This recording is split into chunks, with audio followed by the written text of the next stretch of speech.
Hi, and welcome to the Zero Wasted Days podcast. I am Suzanne Actison. I am a former C-level executive turned seven-figure serial entrepreneur. I'm a life-first business mentor, and I love helping women entrepreneurs merge strategy, feminine energetics, and embodiment to create outside-the-box business solutions and energetic solutions to their business challenges. I believe that it's time that we shift our perspective on business and life and see that our businesses are the means to us living life first. Reinventing the way that we go about our days as entrepreneurs, this podcast is designed for dream makers and action takers, and also those who value going slow and savoring the moments in between. This is the essence of living a zero wasted days life, and I welcome you to the Zero Wasted Days podcast. And welcome back to this week's episode of Zero Wasted Days. I am super excited to be connecting with Tracy Litt, who is in Florida and coming in from her geodome of an office. And I am sitting here and we have just started riffing and started conversing and talking and connecting, which is what I love to do here on Zero Wasted Days and on my podcast. And so I'm just delighted to welcome you, Tracy, to the podcast. Thank you. Thank you for having me. I'm excited to hang out. We said, as we were just talking a minute ago, we said, we better hit record because we're already starting to talk about some juicy stuff. Yeah. So can we just leap right into that? Yeah, go. That would be super cool. What Suzanne said was, I feel like I'm so much more aware at this stage than my parents were. And that's when I was like, okay, just hit record because yes. And that's the point. That's what zero wasted days means. Our parents wouldn't have thought that way. Our grandparents, our great grandparents, nor would they have known to, right? Yeah. We are alive in the consciousness revolution where all of these technologies and advancements and the progress is available to us. So it makes sense that we're more aware because what we're doing, I believe, in our divine generation is we are changing what's being dripped. Right. So in one of my books, I talk about the drip process, like our great grandparents drip into our grandparents, drip into our parents, drip into us.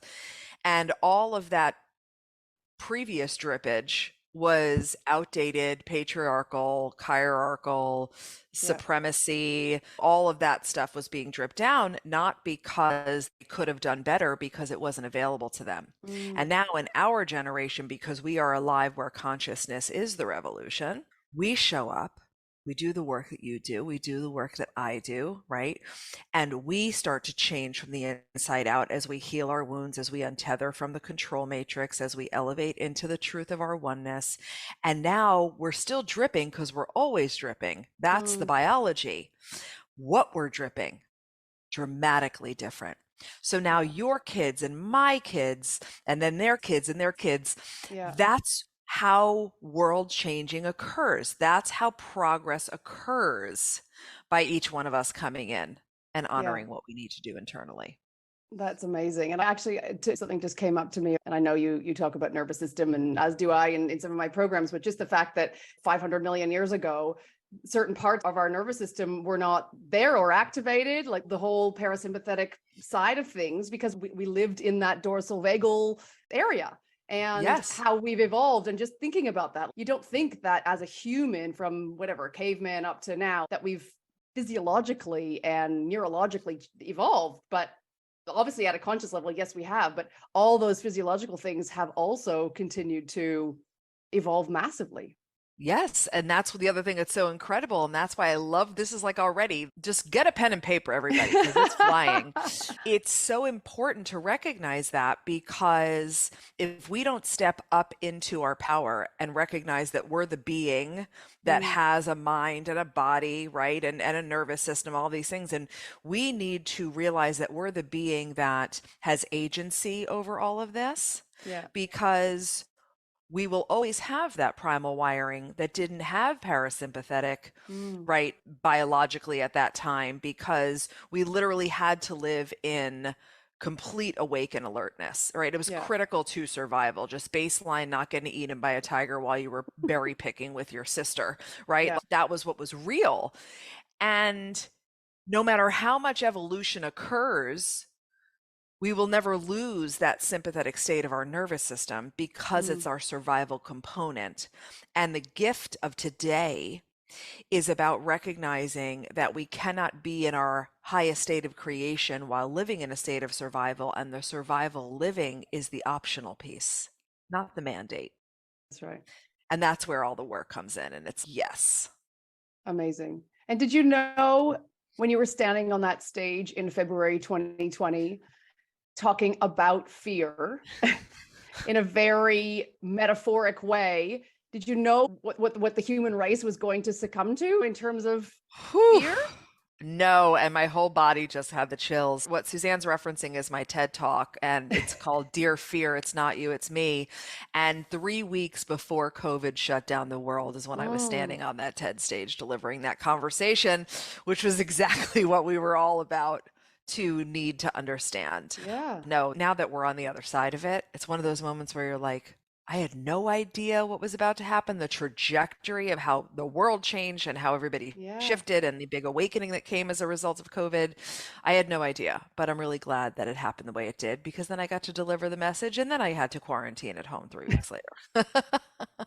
So tell me more about how you see that fear element perpetuate itself. Okay, like we could sit here and talk about COVID for ages, but let's Yeah. not go there. Yeah. But how that fear that you talked about in your TED Talk perpetuates itself in female entrepreneurs and what happens when we heal that relationship, or you insert your words there, whether it's heal that Yeah. relationship or learn to deal with our feels better, or why as female entrepreneurs especially do we, or maybe I'm just more hyper acute to it because it's all around me, how does it perpetuate itself and how do we heal it? Okay, this is so great. So, through the lens of entrepreneurship, right? The reason why fear is so omnipresent is because as an entrepreneur, you are always playing in the unknown, Mm, always.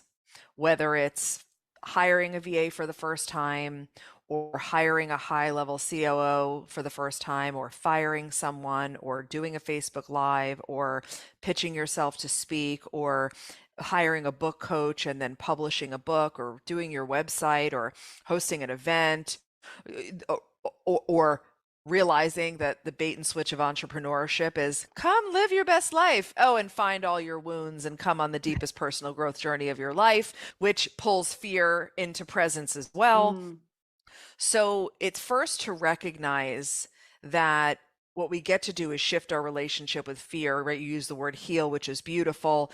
It's to love it, right? It's to mm, recognize thing one, I am an entrepreneur. Therefore, I live more in the unpredictable than the predictable, which is also everyone where magic can happen. Magic doesn't happen in predictability. You have to learn how to go from, oh my God, I'm so scared, it's unfamiliar, to I have no idea what's going to happen next. It's so unfamiliar. You have to, and that's what agency is, right? You are not a mm. victim of yourself. You Yeah. have to step up into being the creator and the generator of your experience. So the first thing we say is, okay, cool. So Tracy's telling me that fear is going to be here. You're not fearless. That's not a biological thing. Fear is not going away. Even at Oprah level, she is experiencing fear because fear is biological and we Mm, love it. So we go, okay, so I'm doing new things. Fear is going to be around. So then what do we need to do next to heal and love our fear? We mm. need to recognize that everything we've been taught about fear up until now is the lie. Let's just be there. Everything you've been taught about fear, this feels so good, is a Big lie. sigh. It's a lie. You do not become fearless. You do not push through. You do not overcome. You do not just do it, right? This very masculine approach, which Mm, I appreciate where we came from. We don't get mad at things. Getting angry at things like that or trying to say, get away from me or pushing through things creates a resistance that then perpetuates a persistence of that thing that you mm, want to alleviate. So mm. you want fear to go away. And by being mean to it or unappreciative towards it or trying to like your Yeah. way through it, it's only going to get louder and more Yeah. pervasive. So then you recognize, okay, so then what I'm learning here is fear is biological. And I love my fear. I legitimately love it. My fear, your fear, our fear has allowed us as a people to stay alive so we can have conversations across countries Yeah. on a technology called Zoom. Fear is what has allowed us to survive as a people. Mm. And fear is going to come around every single time it perceives that you are unsafe. And every single thing you are doing in entrepreneurship is perceived as unsafe to your system because it doesn't have evidence that you've soared through it before and lived to tell the tale. So then we actively love it. We actively love it. We go, okay, great. So everything I taught was a lie. I'm an entrepreneur and fear is my best friend. Hello, omnipresence. Yes, I'm not going to be mad at it. I'm not going to do that whole like, ugh, ugh. No, just no. I am going to love it, appreciate it. And in that appreciation, you take responsibility for it. You bring it onto your lap, you hold it, you acknowledge it. Hi, I know you're here and you're coming upon me because you think that I'm going to die. I'm not. I'm really just getting after it. I'm creating my dreams. And luckily for us, I'm the one with the power, not fear, the one with the power. And that becomes the biggest relationship shift. Yeah. And I think entrepreneurs, to that end, I think entrepreneurs especially think that they're going to get to a certain level. Like you said, Oprah has fear. People that are Tony Robbins, I'm sure maybe he's Yes. uber fear, maybe not so fearless, but I'm sure he has things that scare him. And they've just got really good at that, at regulating and at Yes. loving it and holding it. And when I started actually practicing that and realizing that it wasn't about pushing through. And I talk a lot, and I know you do as well, about not pushing through with the hustle and the grind and everything that we've been conditioned and learned, especially in corporate. Yes. No wonder we get into entrepreneurship and all of a sudden there's nobody telling us that we're good for giving us a pay rise or a boss that's telling us well done. It's all down to us. Yes. And Yes. all of those components are our responsibility. And so that's why also I think it's so important, not just the regulation, but the connection with other people, like other smart people like yourself in the collective with other women so that we don't have to do it alone. Absolutely. What's interesting is that the whole do it alone, lonely at the top paradigm is Mm, part of what perpetuates the third dimensional consciousness, the control matrix, the lack, the fear, the separation. The more yeah. separate our world can make us Mm, perceive we mm, are, then the more the way society has been designed can continue.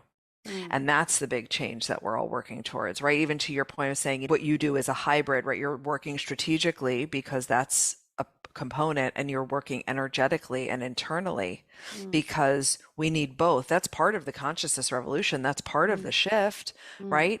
We can't just do what we have known to do, or we are perpetuating the limitation instead of shifting into the expansion and the truth. And you Yeah. used a word a minute ago around about victimhood. And clearly you haven't succumbed to victimhood in your life, having to have to pivot many times from the age of 28, being a single mom. Do you think that was something that was innate in you and that helped you do that? Or was that something that was a learned behavior that helped you go from what could be a crumbling for some situation into thriving?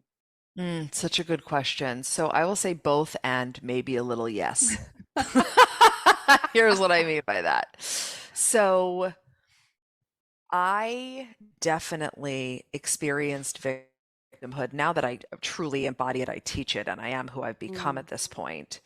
I think our lens on victimhood is a little limited because we are trained to all live victimhood because we're all trained to think the outside is in what influences how we feel and show up on the inside, right? mm, So mm, for me, when I had a depth of worth issues, which is what allowed me to tolerate the first marriage that I was in, right? And like red flags were smacking me in the face. And I was like, no, we're going to squeeze that round hole into a square peg because this is what I'm supposed to do, right?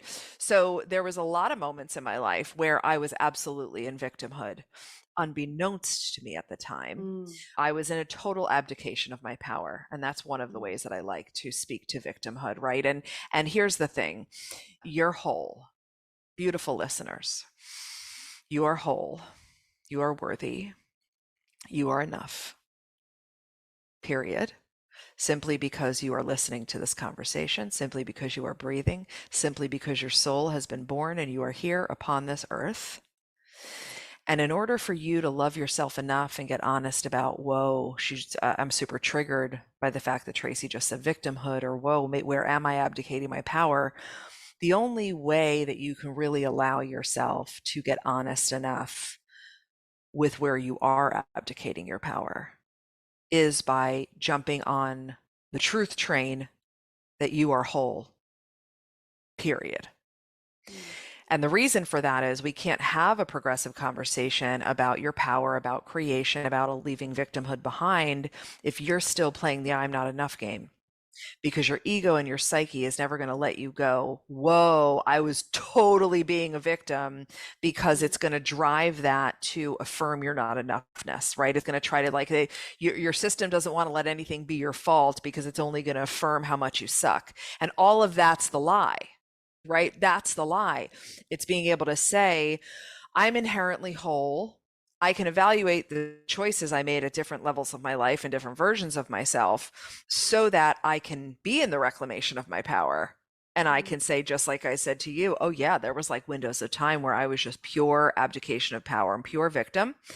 And then the rising through it, the becoming process out of it came in two ways. It came three ways: dark nights of the soul, snot bubble, dry heaving, crying in fetal position on the floor, which is the best kind. I highly encourage it. My highest self coming through and me actually learning how to be quiet enough for her to come and be like, oh, listen, girl, this is the deal, right? And her pulling me up and me showing up to that call, not dismissing it. And my mother, before I lost her, the last 3 years of her life, she was a spiritual counselor and a women's empowerment leader. And I was soaking things in. Even though I was like a punky 20-year-old, I was like, I don't care about this. Yeah. But I was paying attention. My system was paying attention. So those things together are part and parcel to who I am now. And that higher self calling, yeah, whether that came then at 28 or when you left corporate and pursued it, how does somebody that's listening listen better to their callings, and how do they know whether or not it's something that's calling them higher?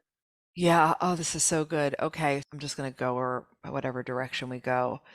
It's your higher self because it feels good. Feels like alignment. It doesn't mean fear is not present in it. Let me really clear, right? We're going to appreciate we're spiritual, energetic beings having a human experience. Fear lives in our humanness because it's biological. It's part of our nervous system.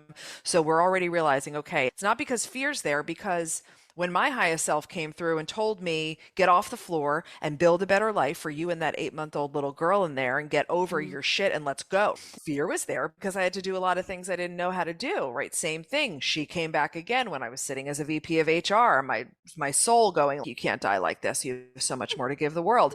Fear was still there. So I don't want to conflate that. It's not absence of fear. It's alignment. It's like your soul takes an exhale. And yeah, your mind might offer you, my God, how am I going to do that? But that doesn't matter. Your body's communicating, your heart's communicating. You get that? It's like this height of excitement that borders this, oh God, oh, can I really do it? It's like a growth edge that is the perfect, you're riding the perfect edge of soul fulfillment and excitement and oh my God, and oh my God, can I do that? Oh my God, right? So that to me is how you really know, and your highest self is only going to do what's in your best interest. It's only going to feel like love. It's only going to feel like a calling. It's only going to show you a bigger vision. And asking, you have to ask. Everything is permission-based. Ask, start to allow yourself to say, okay, I'm going to start to slow down. I'll put my hand on my heart. I'll breathe a little. I'll go sit in the grass, or I'll go sit by the beach. And I'm going to ask. I'm going to ask my body. I'm going to ask my guides, my angels, my spirits, whatever you believe in. I'm going to ask God, whatever feels good to you. Guide me. Show me. Tell me. That coupled with creating windows of silence, because my highest self, I could only hear her when I wasn't doing what we were all raised to do. Be the busiest person in the room, be the woman that looks like she's going after the badge of stress and overwhelm. She's first place gold prize winner. You have to disinvest your energy from that limited paradigm and invest your energy in the progressive paradigm of ease and space and rest. And that's when she'll come the loudest. Yeah. We made a move from Australia to here intentionally to pull the plug, and it's been one of the biggest gifts to me. And it's been a silver lining. I knew that France had a slower way of living, but it's truly been one of the best silver linings, having low-grade anxiety my whole life, and to be able to have a blank slate 6 years ago to rewrite my story, that slowness and that space. And I talk about this in my programs, like you can't do it without it. And one of the things I talk about in some of my programs, in my work, I talk about life and self-first embodiment. So really like the premise about the fact that energetic calibration, and I have so much proof that when we prioritize ourselves, like self first, or we prioritize our lives, as soon as I stop stressing about something in my work and I get out of my garden, or I go and bake, or I go to the local market and I put my life first, that my energetic capacity and my frequency, like quantum leaps. It just, as does then the revenue in my business. And people have a really hard time getting it, seeing that's actually going to be the case. Oh, I love this so much. I love it so much. And I too have the same lived experience, as does every one of my clients. We're about 90% entrepreneurs, 10% corporate leaders, right? Yeah. Every woman who takes this experiment, because at first it has to be an experiment, because to your point, your belief structure will not allow you to buy what we're telling you.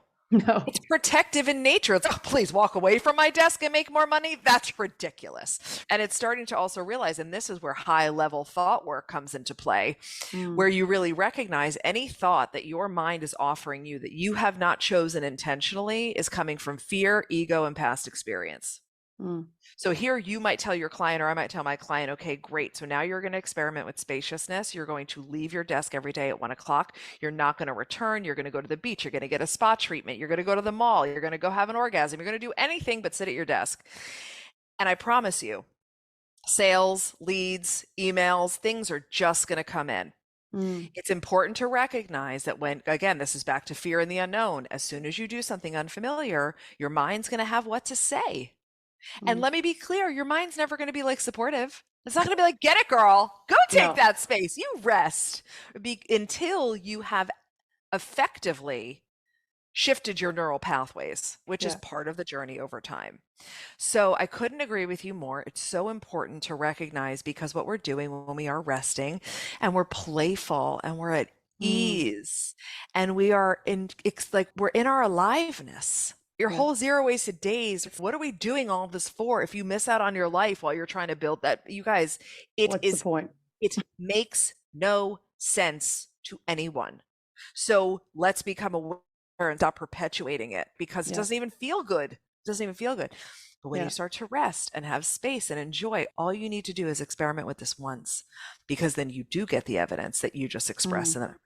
And as soon as you're like, oh my God, I was on vacation and we enrolled more people in that launch than I did when I was literally sleeping in my office the time before.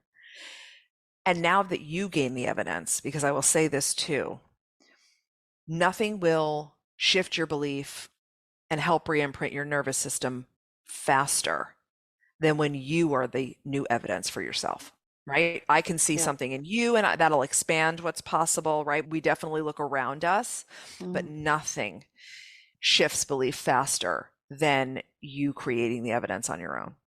Yeah. So good. So good. And you said something, which was that you're a spiritual being having a human experience. And when you embody that, everything changes. Can you explain that a bit more? Yes, I would love to. Before I forget that you said that. No, thank you. I would love to. It is the scientific truth under every single thing that we put out as an organization. And it is the core of my mission that everyone understands that and embraces it. So essentially, we are spiritual, energetic beings having the human experience. When you consider how we became who we are scientifically, there was this point of singularity, And then the Big Bang Theory occurred. And that's when Mm. the universe was born. And that's when the speed of light happened. And then frequency started to slow down into form, into substance, into matter. And that same energy that gave rise to the sun and the moon and the stars and atoms and molecules gave rise to us. Mm. Because scientifically, and I just want to keep saying that because this isn't like Tracy's ideas on life, you are 99.99999% atoms. Mm. And at the center of an atom is pure wave energy. We are 0.0000001% matter. So when we recognize, oh my goodness, I'm pure energy. Oh, Yeah. wow. And we start to treat ourselves like energy, and we rise out of the humanness, which keeps us in that lack and that fear and that separation Mm. and linear time and push and go. And we allow ourselves to go, wait a second, isn't woo? I can't stand woo, by the way. I think woo is a disservice to the collective consciousness because it keeps those that are skeptical away from the truth of who Yeah. they are. Yeah. Right? The truth that you're an energetic being, which then allows you to go, wait a second. So now if I'm treating myself like energy, what does that mean? And what does that look like? How do I ascend my frequency? I have to unarmor my heart. I need to go Mm. back. I get to go back and heal all of these things, right? I get to go back into my body and, dare I say, remember I have a body, right? Because we've been trained to be such neck uppers and connect. Oh, and then I get to feel my feelings. Oh, I know my mind's going to tell me if I start to feel my feelings, I'll never stop. Oh, but my thoughts are options, not facts. Got it. Okay. Mm. See, I'm so, and you start to realize when I prioritize my frequency, when I take space during my launch, like you're saying, right, as Yeah. entrepreneurs, when I stop trying to work 15 hours a day and I start to realize that when I prioritize my frequency, everything else follows and flows. Now we're really onto something. We also can't forget we're human, because whether, I don't care how spiritual you are, because I've had this debate 1,000 times, you still live in a meat suit. And that meat suit exists in the third dimensional reality. And that's the thing that moves you through your lifetime, right? So Yeah. it's not the avoidance of or dismissal of our humanness. It's realizing the humanness is actually a tiny fraction of what's going down Mm. here, Mm. and allowing yourself to embody and live in elevated consciousness while recognizing, hi, I am a spirit in human form, born into this life as Tracy, you were born into this life as Suzanne, etc. And how do I answer the objective of my soul while Yeah. I go through this lifetime? Yeah. Amazing. I'm going to have to Yeah. listen back to that one and take some notes myself. That was really good.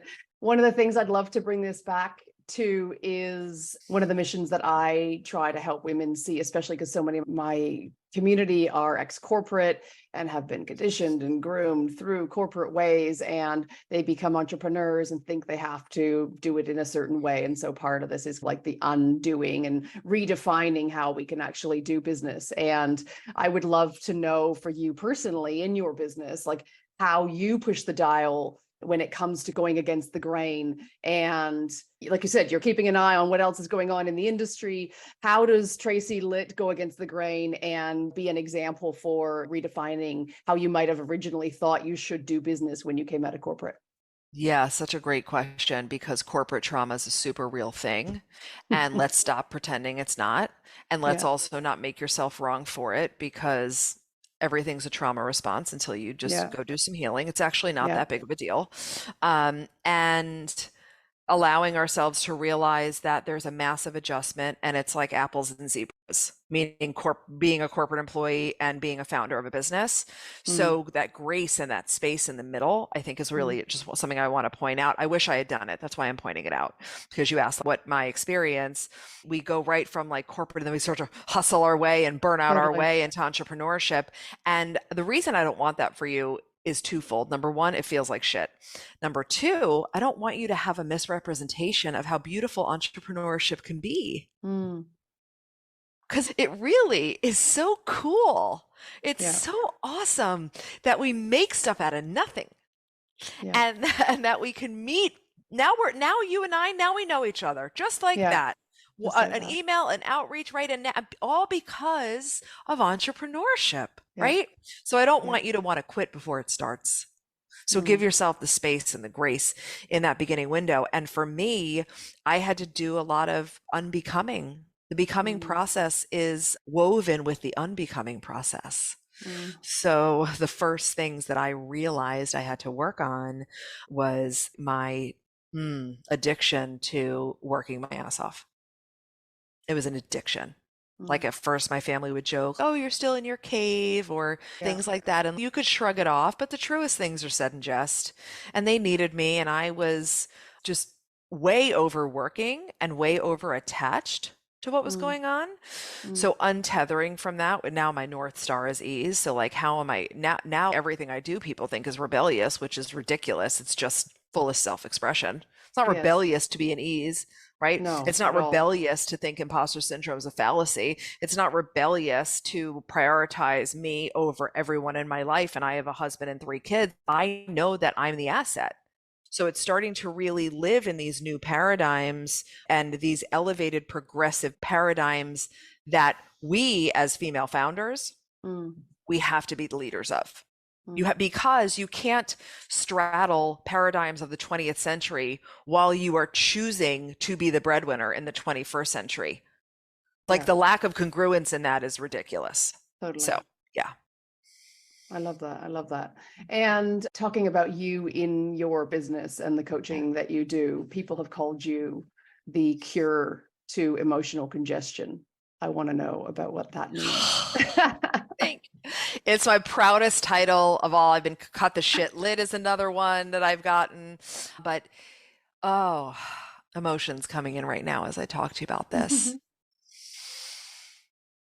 The greatest gift that I get to give every woman is teaching them how to feel, how to teach your body how to feel safe so you can feel.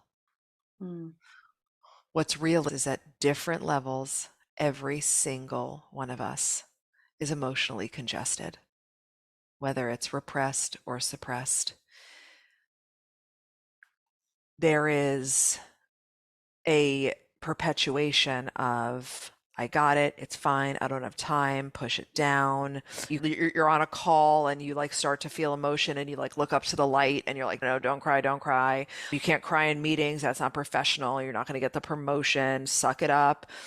And here's the other part of emotional congestion. It's not only about the emotions that your ego is judging as bad. It's about the good stuff too. And you're not feeling safe saying, I had 100K a month. Oh my God. Yeah. Sharing pride, radiance, bliss, excitement is equally as important for your emotional health as it is to process suppressed emotions that haven't been felt, because it's not like you're going, okay, I'll feel this six emotions. I'll be expressive over here, but I'll just go ahead and disassociate from myself on these emotions, because then you're literally cutting off parts of yourself. And that's not integration. That's not wholeness. That's not unconditional self-love. That's judgment. An emotion at its base is energy in motion. Know this, energy in motion.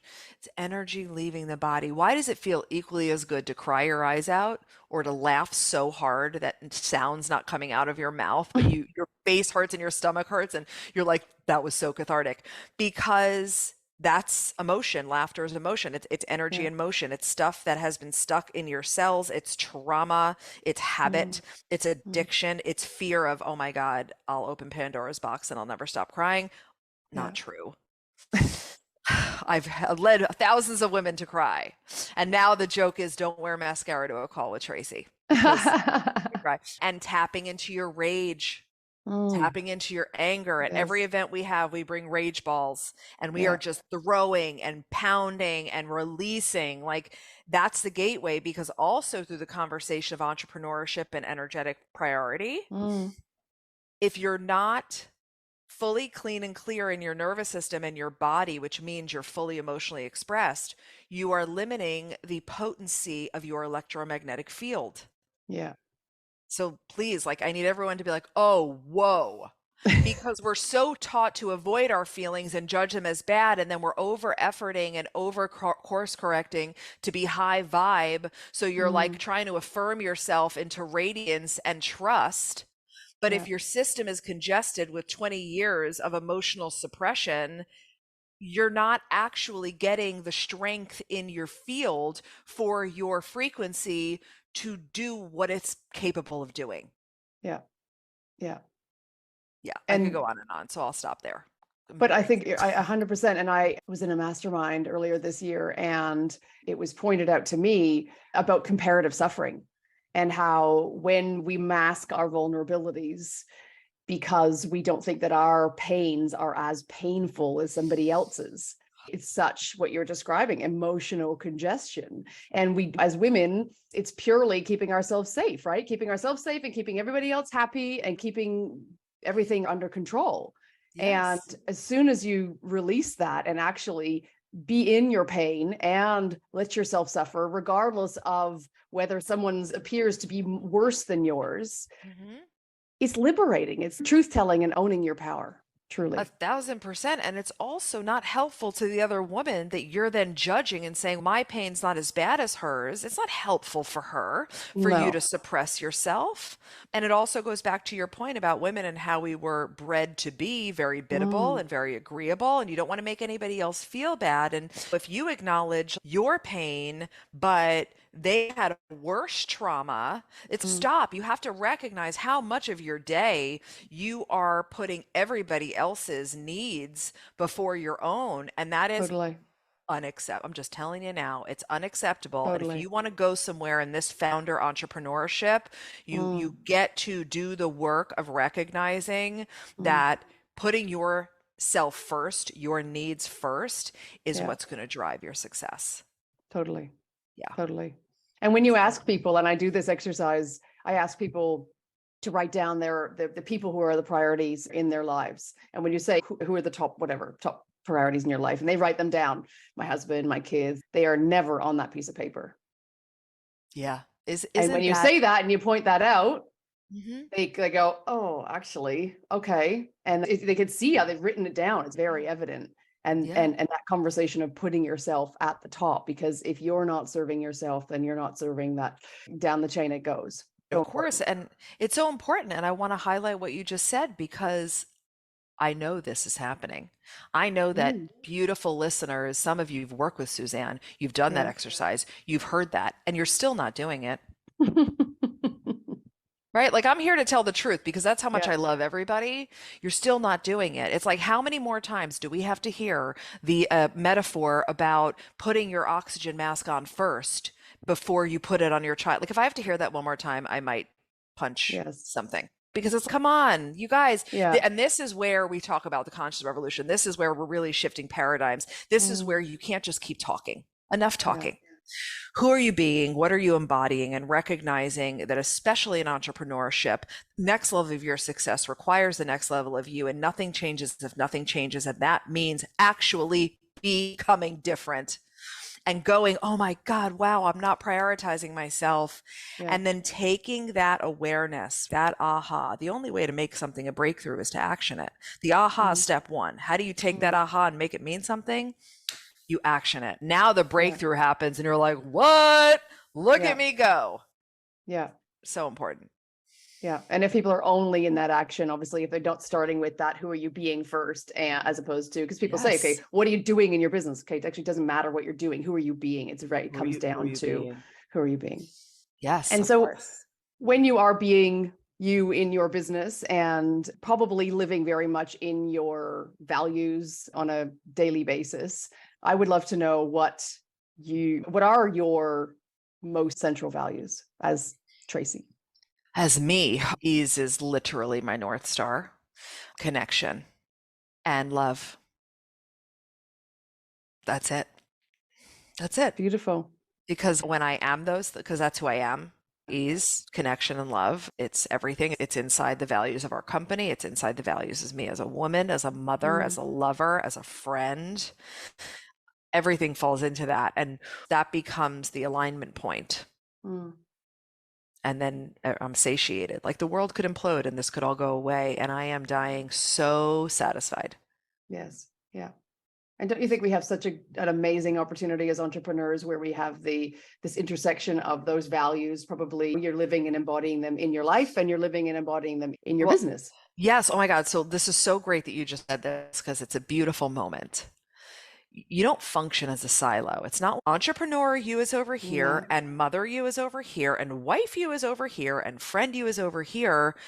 Like you and I are engaging together for this is who I am on Yeah. stage, at home, with my friends, on an interview, and it's effortless because I'm not thinking it over.